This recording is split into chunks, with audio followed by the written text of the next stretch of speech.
Assalamualaikum, jumpa lagi dengan channel obrolan Haris. Sekarang saya akan membahas sejarah lahirnya bisnis pengiriman dokumen dan barang. Saat ini bisnis logistik sedang berkembang. Maraknya jual beli secara online membuat bisnis ini berkembang pesat. Padahal di zaman Belanda, pihak swasta menyerah untuk memegang bisnis ini. Mereka tak mau melanjutkan kontrak kerja. Nggak menguntungkan. Beda era, beda pula nasib bisnis logistik. Kita tengok bagaimana sejarahnya. Bisnis pengiriman dokumen dan barang di Indonesia sudah dimulai sejak zaman VOC berkuasa di Hindia, tepatnya pada tahun 1746. Gubernur Jenderal Gustav Willem Baron van Imhoff yang berkuasa tahun 1743 hingga 1750 berperan penting dalam mengembangkan bisnis logistik ini. Dukut Imam Widodo dalam buku berjudul Jember Tempo dulu mengatakan, kantor pos pertama di Hindia Belanda merupakan kantor pos di Batavia yang diresmikan oleh Gubernur Jenderal Baron van Imhoff pada 26 Agustus tahun 1746. 4 tahun kemudian, kantor pos dibuka di Semarang, Surabaya, dan selanjutnya menjamur di berbagai kota besar di Hindia Belanda. Saat itu, jasa pengiriman surat di bawah Dinas Pos atau Postdienst. Menurut J. Stromberg dalam buku Hindia Belanda 1930, layanan pos di Hindia Belanda tidak terorganisir sebelum tahun 1862. Tahun ini adalah berakhirnya regulasi monopoli pemerintah untuk pengangkutan surat-surat serta standarisasi perangko untuk korespondensi daerah pedalaman. Layanan pos di Hindia Belanda berkembang pesat berkat perkembangan jaringan jalan dan lalu lintas modern. Sejak tahun 1906 di beberapa stasiun di mana kereta ekspres tidak berhenti, digunakan sebuah alat tukar kantong surat sehingga surat-surat bisa dikirimkan dan dikumpulkan, tulis Stromberg. Saat itu, pemerintah kolonial Belanda juga memberi kesempatan kepada pihak swasta untuk mengelola jasa pengiriman surat dan paket barang.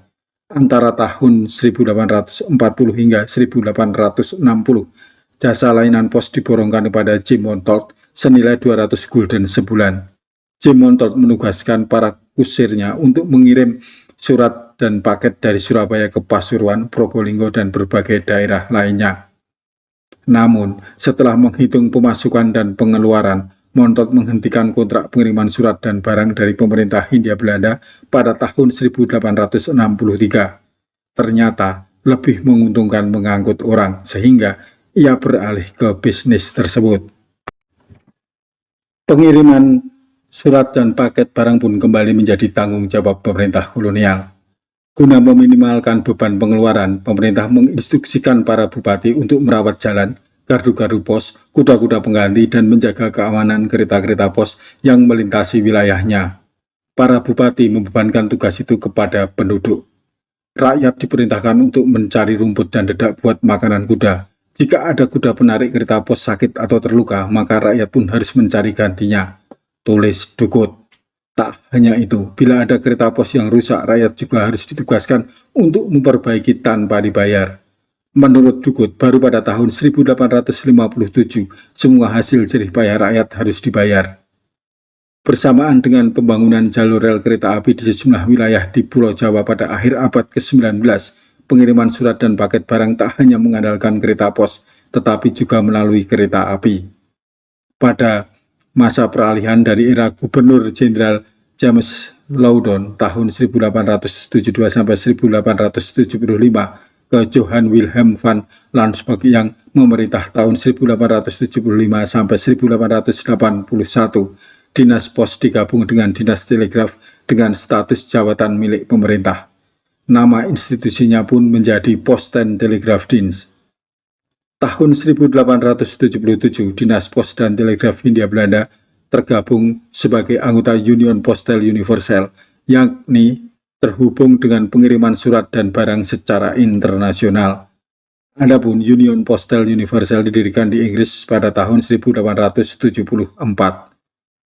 Jabatan Pos dan Telegraf di Hindia Belanda berganti nama lagi menjadi Post Telegraph and Telephone Dienst atau Jabatan Pos, Telegraf, dan Telepon, disingkat PTT, pada tahun 1906, seiring mulai krusialnya kebutuhan telekomunikasi dengan telepon.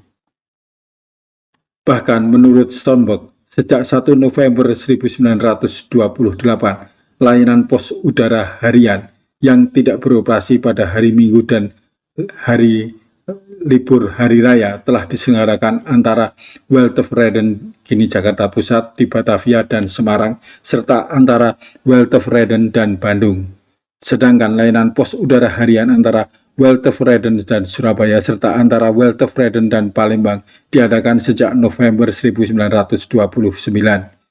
Perluasan lebih jauh layanan ini hingga ke Singapura dilakukan sejak Februari tahun 1930. Meski begitu, untuk pengiriman surat dan paket barang menuju alamat pengiriman masih tetap menggunakan layanan petugas pos yang berevolusi dari berjalan kaki, menaikin kuda hingga mengendarai kendaraan bertenaga mesin. Sejak 1931, Pos Telegraf en Telefondienst atau Jawatan Pos menjadi perusahaan negara kolonial. Penguasaan Belanda atas telekomunikasi di Indonesia berakhir pada tahun 1942 atau setelah kalah dari Jepang dalam Perang Dunia Kedua.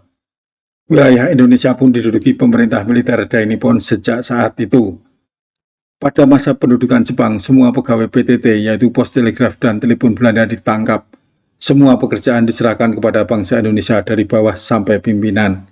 Selain itu, jawatan PTT pada periode ini mengikuti pembagian struktur organisasi pemerintahan militer Jepang, sehingga terdapat jawatan PTT Sumatera, jawatan PTT Jawa, serta jawatan PTT Indonesia Timur. Beberapa bulan setelah Indonesia merdeka, yakni sejak 27 September 1945, jawatan PTT diambil alih oleh Republik Indonesia. Tanggal ini kemudian diperingati sebagai Hari Bakti PTT atau Hari Bakti Postel. Sejak tahun 1961, jawatan PTT menjadi perusahaan negara atau badan usaha milik negara, serta berganti nama menjadi Perusahaan Negara Pos dan Telekomunikasi atau PN Postel. Sejak itu, PN Postel dipecah menjadi dua, yakni PN Pos dan Giro serta PN Telekomunikasi sejak 1965. Setelah itu, PN Postel dipecah menjadi dua, yakni PN Pos dan Giro serta PN Telekomunikasi sejak 1965. Pada masa kekuasaan Orde Baru di bawah pimpinan Soeharto, tepatnya tahun 1978, institusi pos negara berganti status lagi menjadi Perusahaan Umum Pos dan Giro. Tanggal 20 Juni 1995, status Perusahaan Umum Pos dan Giro lagi-lagi berubah, yakni Perseroan Terbatas atau PT. Sejak saat itu hingga kini nama institusinya adalah PT Pos Indonesia, sedangkan PN Telekomunikasi dikenal sebagai PT Telkom. Teman-teman, itulah sejarah bisnis logistik dan PT Pos Indonesia.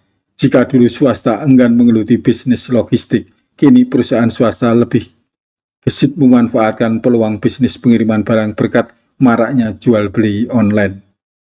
Kita harus jeli memanfaatkan peluang bisnis yang ada. Sampai jumpa di episode berikutnya dengan topik yang berlainan. Wassalamualaikum warahmatullahi wabarakatuh.